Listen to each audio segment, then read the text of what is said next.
Saya akui ya, lensa Sony APS-C itu sangat banyak ya di pasaran sekarang ini. Dan saya yakin dengan banyaknya pilihan itu membuat kalian bingung nih, mau pilih lensa yang mana sebagai lensa pertama kalian. Karena kalau kalian salah pilih, nanti lensa itu akan jadi tidak menyenangkan untuk kalian pakai terus nih. Atau justru menyusahkan hidup kalian. Yang ujung-ujungnya nanti kalian menyesal dan dijual deh di Facebook Market. Maka dari itu, di video ini saya akan rekomen satu lensa fix APS-C Sony yang kayaknya cocok nih buat lensa pertama kalian. Kebetulan saya sekarang lagi pakai lensa ini nih. Kira-kira nama lensanya apa ya? Dan apakah worth it untuk kalian punya? Ayo kita bahas di video ini ya.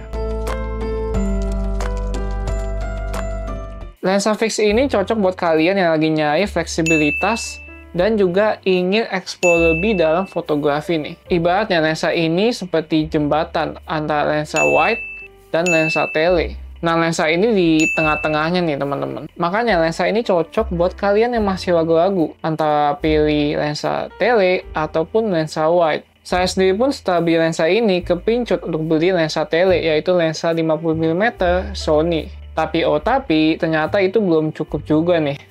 Seiring berkembangnya taste foto saya akhirnya beli lensa fix lagi. Tapi untuk kali ini lensa fixnya wide, yaitu Viltrox 20mm yang sudah saya bahas di video sebelumnya nih, yang bisa kalian tonton di atas sini nih. Dan menurut saya itu lensa worth it untuk kalian punya juga. Mungkin dari tadi kalian penasaran ya, nama lensa ini kira-kira apa ya? Ini adalah lensa native Sony, yaitu 35mm f1.8 OSS. Dan perlu diingat, ini lensa khusus APS-C Sony ya. Jadi misalkan kalau kalian pakai lensa ini untuk full frame, ini akan jadi crop mode nanti di kamera full frame kalian. Terus mungkin kalian bertanya, kenapa saya pilih lensa ini sebagai lensa pertama saya? Pertama dari focal length, yang tadi saya sudah jelaskan di awal, yaitu lensa ini memberikan kalian fleksibilitas. Jadi lensa ini kalau ditaruh APS-C itu jadi 50mm di full frame. Dan kalau kalian pernah dengar istilah Nifty 50, itu artinya lensa ini cocok buat kebutuhan foto apapun. Mulai dari portrait, street, traveling, ataupun foto produk, ini sangat cocok banget buat kebutuhan foto apapun. Kedua yaitu fitur OSS atau dikenal Optical Steady Shot, yang dimana ini akan sangat berguna banget buat kalian yang suka ambil video juga, biar nanti hasil videonya tidak shaky nih. Dan setahu saya ya, lensa 35mm third party itu belum ada yang memiliki fitur ini selain Sony. Jadi lensa ini punya poin plus banget daripada lensa third party yang lainnya nih. Terakhir dari segi harga, lensa ini kan keluaran lama ya, dan kemungkinan besar kalian bisa menemukannya bekas. Dan saya pada waktu itu kalau nggak salah belinya di 3 jutaan. Tapi kalau harga brand new memang mahal, sekitar 5 juta kalau digenapin ya. Yang menurut saya best deal banget kalau kalian berhasil menemukan lensa bekas dengan kondisi yang seperti baru. Apalagi dikasih diskon 1 jutaan. Kan lumayan, 1 juta bisa kalian beli buat aksesoris seperti baterai ataupun SD card ataupun lainnya nih. Untuk segi build quality gimana ya bang? Lensa ini solid banget ya teman-teman. Dan nggak terasa murahan seperti lensa Viltrox saya yang 20mm itu. Kalau itu sih udah jelas plastik banget.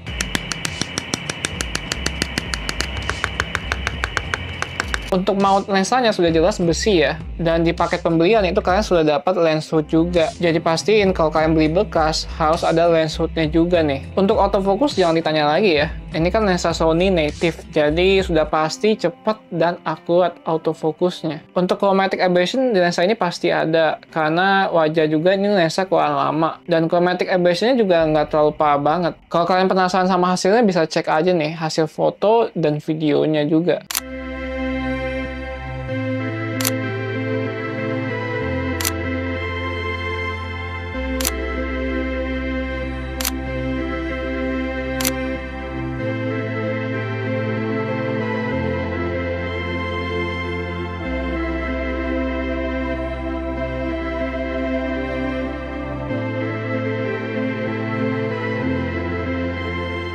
Oke, untuk kesimpulannya, apakah lensa ini worth it untuk kalian punya sebagai lensa fix pertama kalian nih? Menurut saya, lensa ini worth it untuk kalian punya ya. Dari segi value yang ditawarkan tadi, saya rasa ini cocok sebagai pembelian lensa pertama kalian. Terutama buat kalian yang ingin ambil video juga selain ambil foto nih. Tapi semisal kalian pilih lensa fix yang lain ataupun lensa zoom, itu juga tidak apa-apa ya teman-teman. Tapi perlu diingat, lensa zoom itu lumayan mahal harganya, dan pastinya sudah 2 kali lipat dari lensa fix nih. Yang menurut saya terbaik, belum tentu terbaik buat kalian juga ya. Jadi pastiin kalian melakukan review sendiri, dan melakukan komparasi sendiri, dan juga riset sendiri. Kira-kira yang cocok untuk kebutuhan kalian itu seperti apa fotonya, atau mungkin videonya juga nih. Kurang lebih begitu dari saya mengenai lensa Sony 35mm ini. Kalau kalian punya pengalaman tersendiri mengenai lensa ini, boleh aja komen di bawah ya teman-teman, supaya orang lain tahu juga nih pengalaman kalian itu seperti apa dengan lensa ini. Atau mungkin pertanyaan soal lensa ini juga boleh ya. Dan mumpung kalian ke bawah, jangan lupa juga untuk like video ini dan subscribe ke channel ini supaya kalian tidak ketinggalan dengan video berikutnya. Sampai ketemu di video selanjutnya ya.